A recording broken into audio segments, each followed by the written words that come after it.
আমাদের এখানে না এখন বেশ ঠান্ডা পড়ে গেছে। যদিও আমাদের এখানে বরফ পড়ে না, বাট উপরের দিকে লাইক নিউ ইয়র্কের দিকে এখন বেশ বরফ পড়ছে, সেজন্য আমাদের এখানে ঠান্ডা। আর ঠান্ডার দিনে, ছুটির দিনে না একেবারেই সকালবেলা মনে হয় না ঘুম থেকে উঠি। তারপরও কি আর করা, আদত সে মজবুর, কারণ ঘুম ভেঙে যায়, 6টার আগেই ঘুম ভেঙে যায়। সো কিছুক্ষণ শুয়ে উঠেই গেলাম যে থাক। আর আমার বাসা না সকালবেলা এলোমেলোই হয়ে থাকে, কারণ অনেকেই লাইক করে যে রাতে ঘুমানোর সময় তারা ঘর একেবারে পরিষ্কার করে ঘুমাবে। আমি পারি না, কারণ হচ্ছে আমার বাসায় আমি সবচেয়ে আগে ঘুমাতে যাই। আর তখন আমি আসলে এত টায়ার্ড হয়ে যাই সারাদিন পরে, যে আমার পক্ষে ওটা পসিবল হয় না। আর আমার সকালে আমি আবার সবার চেয়ে আগে উঠি। তো সেজন্য আমার যা ঘর গোছানো বা এভরিথিং আমি সব সকালে করি।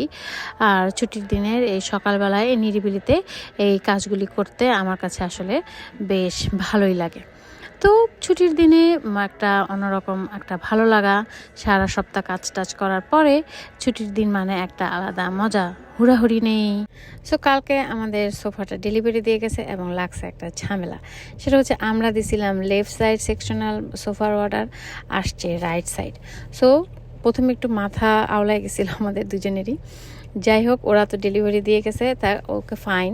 তো আসলে আমাদের মাথা ঠান্ডা রেখে তারপরে আমরা তো বাচ্চাদেরকে শিখাই যে every problem has a answer. So যেই প্রবলেম সলভ করা যায় সেই প্রবলেম নিয়ে মাথা এত গরম করে দরকার নাই, এখন সলভ করো, সেটাই মানে আসল কাহিনী।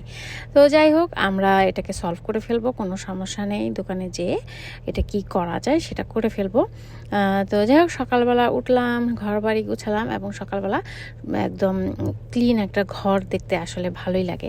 বাইরে আসলাম, বাইরে এসে দেখি আমার কমলা গাছে এত ছোট ছোট ছোট ছোট এত সুন্দর কমলা ধরছে। বাইরে আজকে সারাদিন ঝিরঝির বৃষ্টি, তো সেজন্য ভালো লাগতেছিল। তো ভাবলাম যে একটু চাপড়ি বানাই। চাপড়ি খেতে ভালোই লাগে, অনেক দিন চাপড়ি খাই না। তো আমি হচ্ছে সহজ ইজি বিজি অপশনে চাপড়ি বানাই ফেলি।